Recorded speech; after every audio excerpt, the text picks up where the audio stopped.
Hi everyone, Jared here in Cambodia again.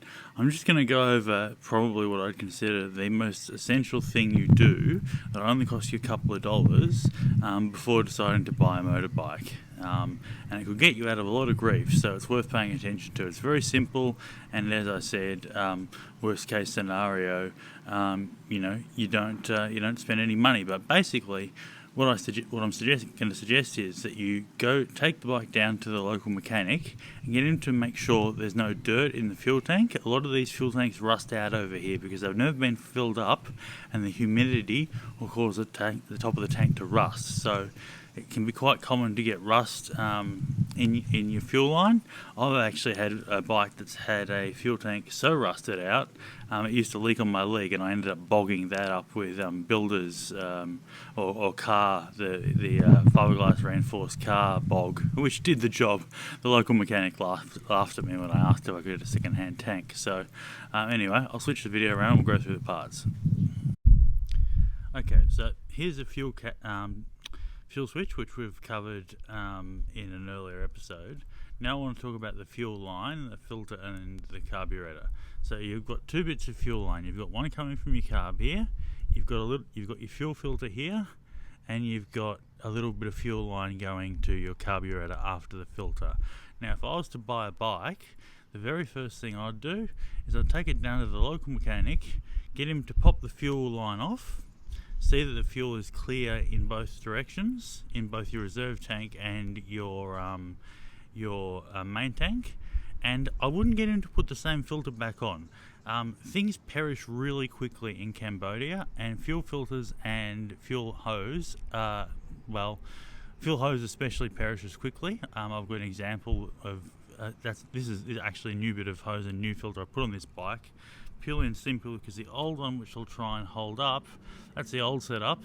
One, the filter was on backwards. Does that matter? No, it doesn't. I've pulled one apart and we're going to have a look at why it doesn't matter.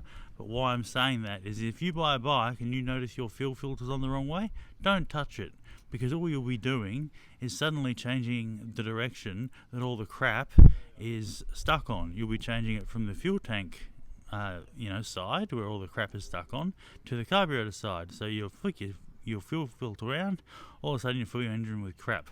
So don't ever swap the direction of your fuel filter, and don't ever reuse them. Just replace them. They're cheap. They're like $1 or $2, and yeah, they do have a little arrow there saying that what direction they go. It won't matter. I'll explain why. This bit of hose I knew needed replacing because I was out one night. This bit went to the tap, and I was riding, and it was cutting out of power here and there. And when I looked at it, this part, which was connected to my carburetor all the way up there, actually had a little nick in it, and the air bubble had gotten big enough that just enough air was getting in there when I was, probably going above 40 for the engine to start cutting out here and there. It was basically getting fuel starved. So the solution: a whole new fuel hose setup and filter. Now, before you buy a bike, you can almost guarantee the fuel filter hasn't been touched in years and years and years. So if you take it down to that mechanic, get them to check the fuel tank, you'll know you're not going to get stuffed up with a rusty tank, which is a real nightmare. And for a couple of dollars, they'll fit a brand new fuel filter on, brand new bit of hose, and you won't have to worry about that breaking down when you're in the middle of nowhere. And that's only going to cost you a couple of bucks, and that's probably the quickest and best test that you can do before buying a bike. While it's at the mechanic's shop, they have them on the side of the road. He'd give it a good look over anyway, and he'd tell you if there was something not to go ahead with. But yeah, he wouldn't have been able to see this little crack there right up near the carburetor down there.